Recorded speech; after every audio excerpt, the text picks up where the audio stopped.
මහතර සාන්තිපිටර විදුහලේ නිගමන ශාඛාව 4 ශ්‍රේණිය සිංහල විෂය අත්දවසට අදාළ පාඩම සඳහා ඔබ සියලු දෙනාම සාදරයෙන් පිළිගන්නවා.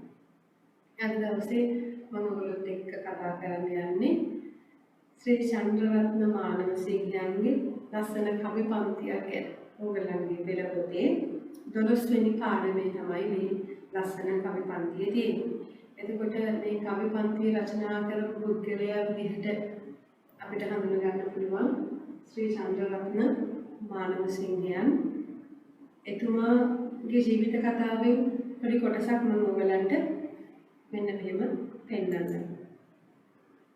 එතකොට 1913 ඉපදුණු මෙතුමා 1964 දක්වා කාලයක් ජීවත් වුණා. මෙතුමා කවියෙක්, ගීත නාටක රචකයෙක් මෙන්ම පුවත්පත් කලාවේදියෙක් ලෙස හැමෝම අඳුරන ප්‍රසිද්ධ කෙනෙක්. එතකොට වෙලියන්ත ශ්‍රී පඤ්ඤානන්ද විදුහලේ අධ්‍යාපනය ලැබුණු මෙතුමා පාසල් අධ්‍යාපනයෙන් පස්සේ ඉන්දියාවට ගිහිල්ලා වංග හා හින්දි භාෂා ඉගෙන ගන්න උත්සාහ කළා. මේ ඉගෙන ගැනීමත් එක්කම ಭಾರತೀಯ සංස්කෘතිය ගැන හැදෑරීමක් මෙතුමා විසින් සිද්ධ කළා.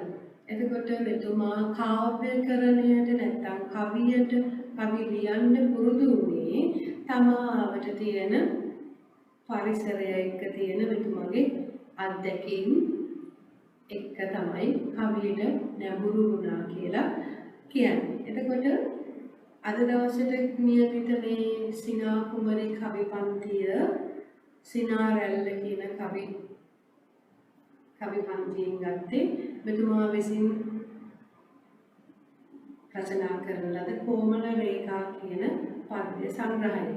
එතකොට සිනා කුමරි මෙතුමා කවියට නගලා තියෙන්නේ සිනා කුමරි නමින් මේ කවියට නගාගෙන තියෙන්නේ මම ඉස්සෙල්ලා කිව්වා වගේම එතුමාගේ ජීවිතය හා ස්වභාව ධර්මය එකට සම්බන්ධ කොටගෙන ස්වභාව ධර්මය මෙතුමා කොහොමද දැක්කේ?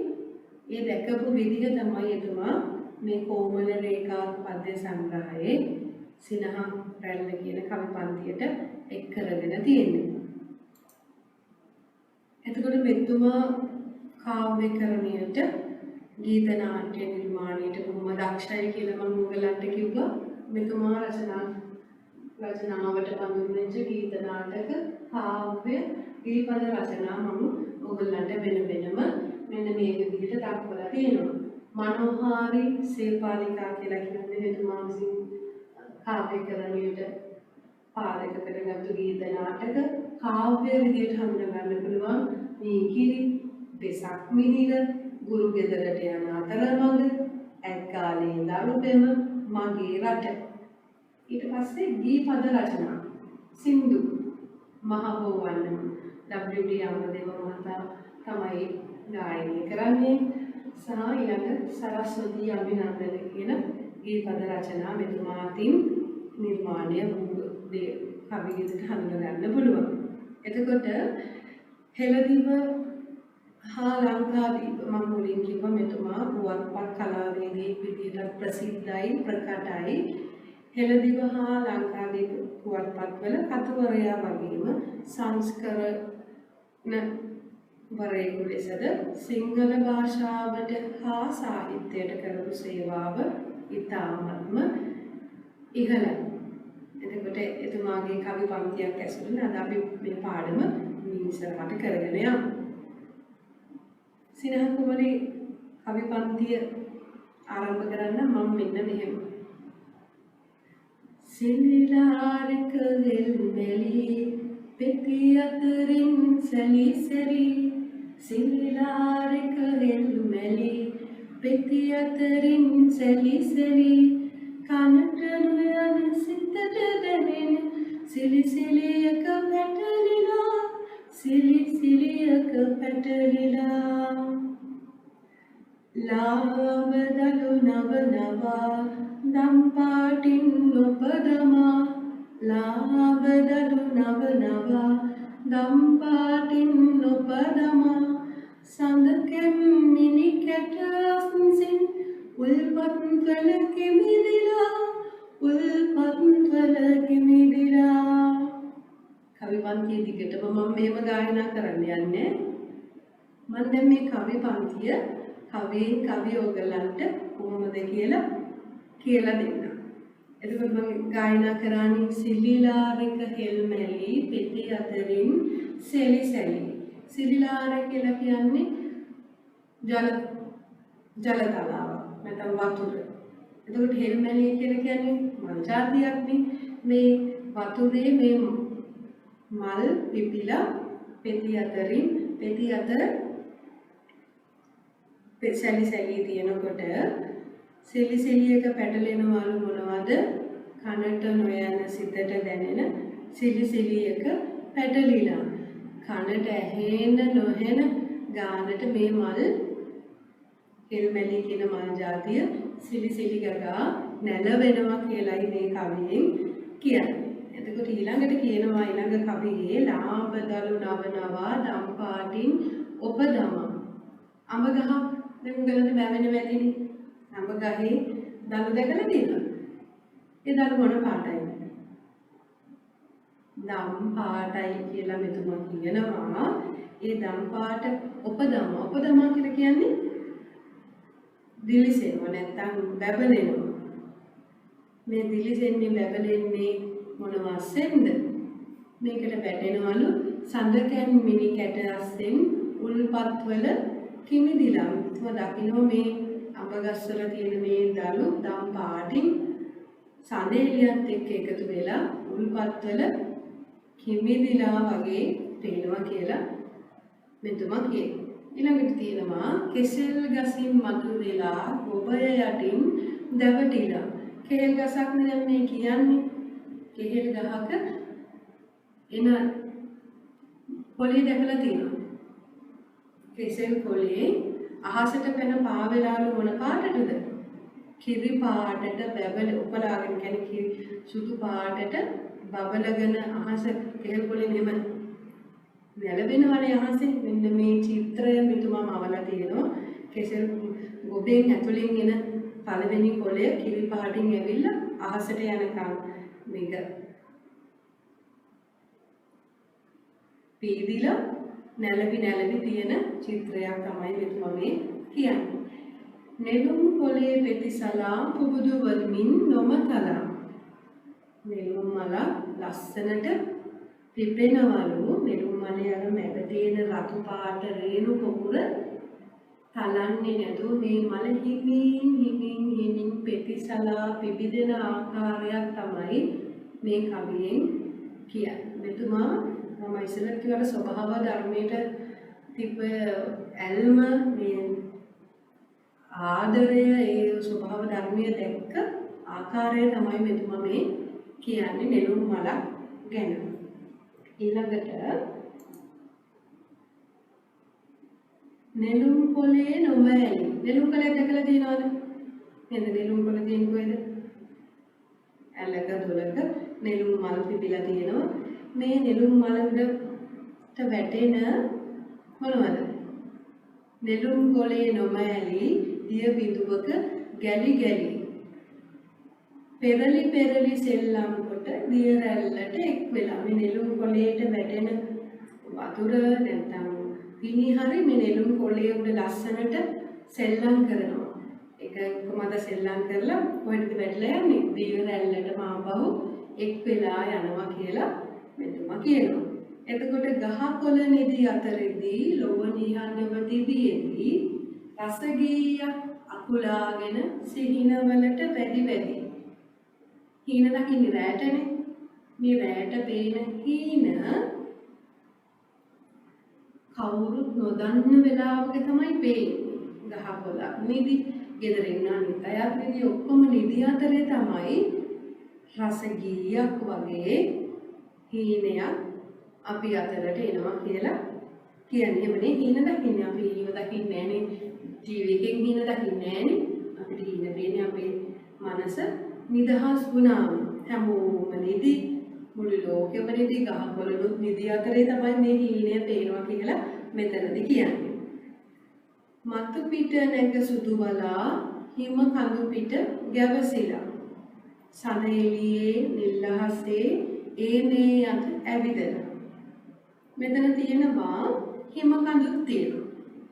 සඳ එළිය ගැන කතා කරනවා. නිල්ලහසක් කියවෙනවා.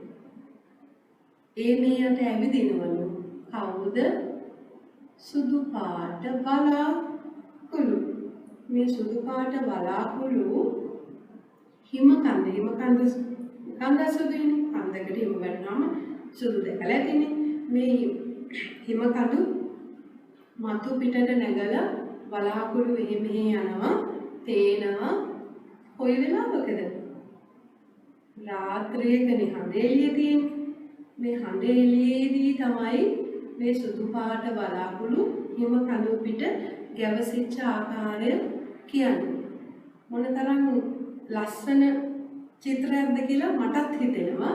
මොකද සුදු පාට හිම කන්ද, කහ පාට හඳ එළිය වැක්කිරිලා තියෙනවා, වැටිලා තියෙනවා. හඳ මේ හිම කන්ද කහ පාටින් කහයි සුදුයි එකතු වෙලා බොහොම ලස්සනට පේනවනේ. මේ පේන්නකොට අහස මේ රැයටත් අහස නිල් පාටයි වගේ නිල් පාට පේන්න ගත්තා කියලා තමයි මෙන්න මෙතනදී මේ කවිය කියන්නේ. එයා ස්වභාව ධර්මය දැක්ක ආකාරය තමයි. එතකොට ඊළඟ කවියේදී අපිට හම් වෙනවා සිනිඳු කොපුව ඇදහෙලා පුවක් මලක් විහිදලා ඇද්දත් පාටින් මල්ලට කිනිති දිගේ අලවලා. පුවක් මලක් දැකලා තියෙනවද?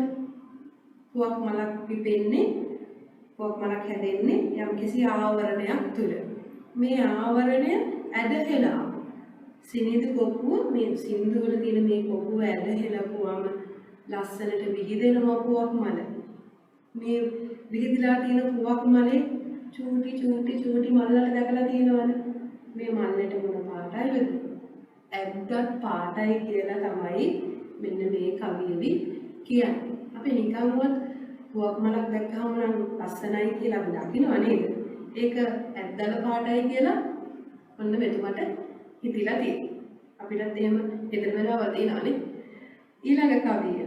අතරේ දිග බඩ වැටි වැලි කහ මල් වල ගැටි ඉඳු නිල් මිනි එළියක් දී දැවටි එක සැටි.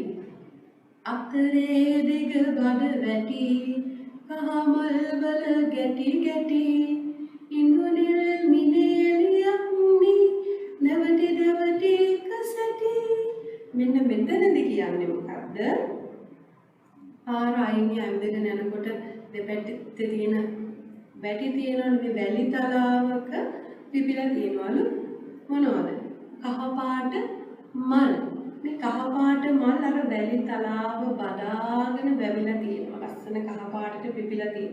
වැලි තලාවයි මේ කහ මලුයි මොනවද? දැවටි එක වගේ දැවටි තියෙනකොට මුළු පරිසරයම ලස්සන කරන ලස්සන පාටක් මැවෙනවා. මේ මොන පාටයි කියලාද කියන්නේ?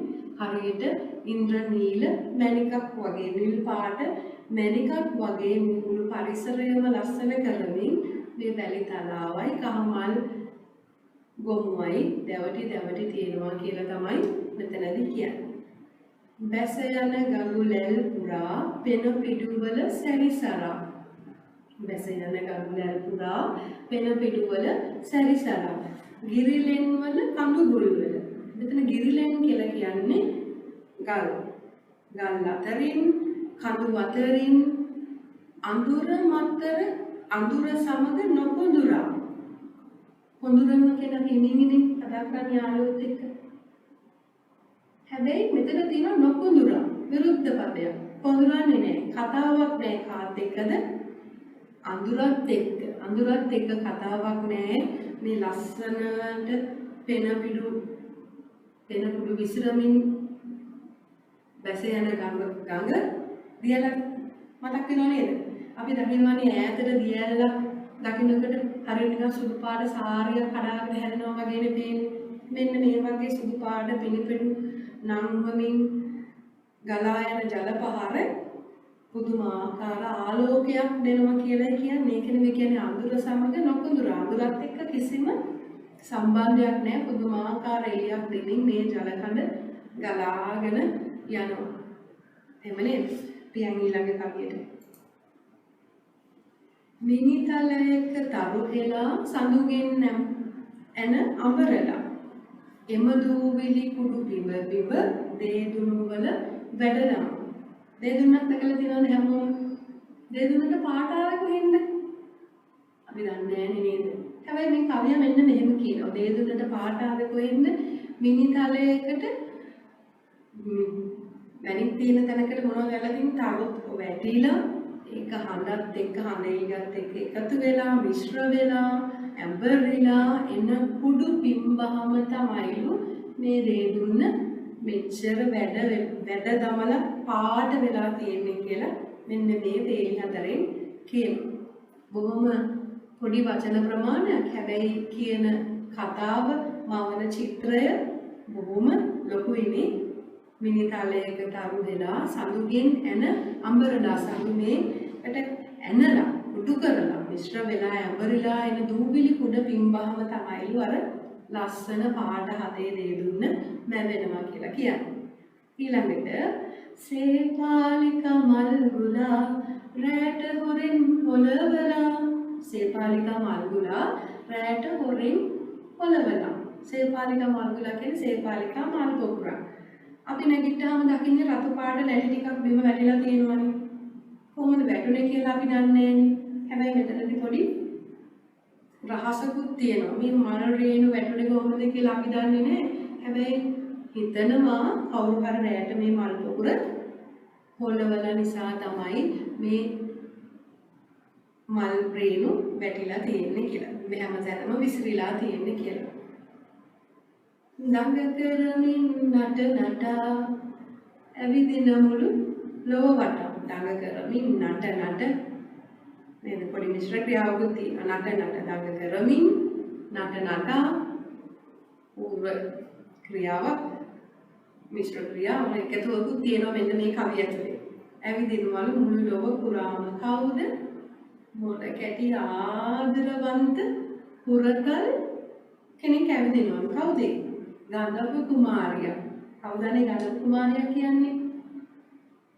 නේද? ගායනයට වාදනයට දක්ෂ දේව කොට්ටාසයක් ඉන්නවා. මේ කොට්ටාසික කුමාරිකාවක් තමයි මේ ලොව පුරාම දඟ කරමින් නට නටා කියන්නේ හැමෝටම ඇති හුරතල් ගතිනුර ආදරවන්ත හුරතල් දියණිය ගැන තමයි මේ කියන්නේ. ඊළඟට කියනවා ඇය දුටු දන තුටු වෙති සිනහ නමින් අමතති. ඈ වෙත ලැබි නොවන කෙනෙකු මේ මුළු ලොවේ හිම නැති. මේ ලොවේ කවුරුත් නැහැලු ඈට වශී නොවන. ඈට ඇදිලා නොයන කෙනෙක් නැහැලු. යට හැමෝම කියන්නේ කවුරු කියලාද? දුටු දන තුටු වෙති. මෙයා තුටු වෙච්ච හැම දනෝම මෙයාට කවුරු කියලාද කියන්නේ? සිනහ කියලා තමයි මෙයාව අමතනවා කියලා කියන්නේ. කතා කරනවා කියලා කියන්නේ. නම් තීමට එන කවි. මගේ තුන්මැසි දියණිගේ රසවත් සිහිනය දිගේ සිනහ කුමරි නටන කලට දිටිමින් සියලු රුව ඇගේ. මේ මොකක් ගැනද මේ කියන්න හදන්නේ? මගේ තුන්මැසි දියණිගේ. මගේ දියණියට මාස 3යිලු.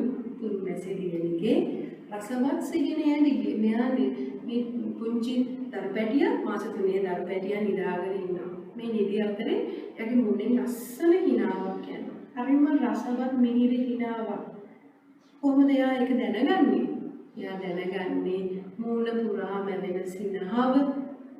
මේ සිනහව නටන කලට මෙතුමා දැනගන්නවා මේ හිනහව කොයි වගේ මේ සිහිනය කොයි වගේ එකක්ද කියලා. ඒකයි මේ කියන්නේ රසවත් සිහිනය දිගේ සිනහ කුමරි නටන කලට සියලු දිටිමි සියලු රුවැකියගේ සිහිනයේ ස්වභාවය සිහිනයේ තියෙන රසවත් බව මේ මූණේ මැවෙන හිනාවෙන් එතුමට පසක් වුණාලු.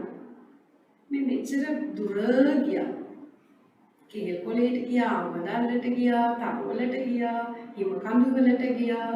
එතකොට ජල තලාවේ පිපිලා තියෙන හිල්මැලි මතක් වුණා. නෙළුම් කොලේ නටන වතුර බින්දු ගැන මතක් වුණා.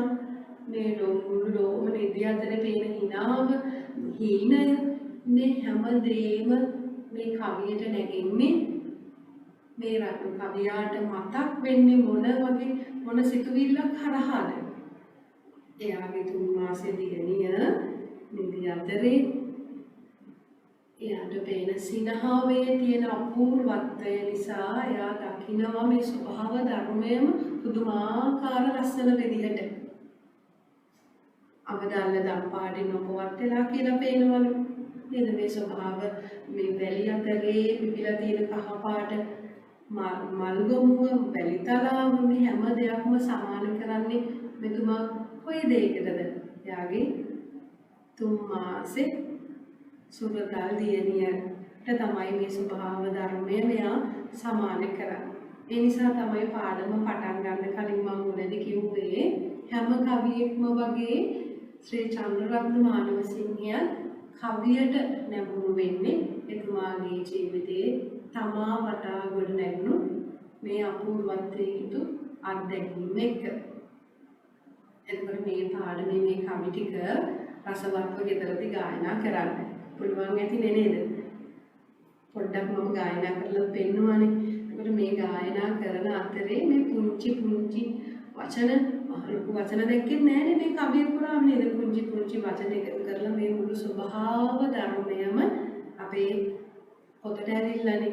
ඔයගොල්ලෝ පොඩියට උත්සාහයක් දරන්න මේ කවි ටික ආපහු කියවන්න. මොනවද මේ කවි වලින් කියවෙන්නේ? මේ කවිවල හැංගිලා තියෙන ශ්‍රී චන්ද්‍රරත්න මානවසිංහගේ සිතුවිලි තේරුම් ගන්න පොඩ්ඩක් හරි උත්සාහ කරන්න.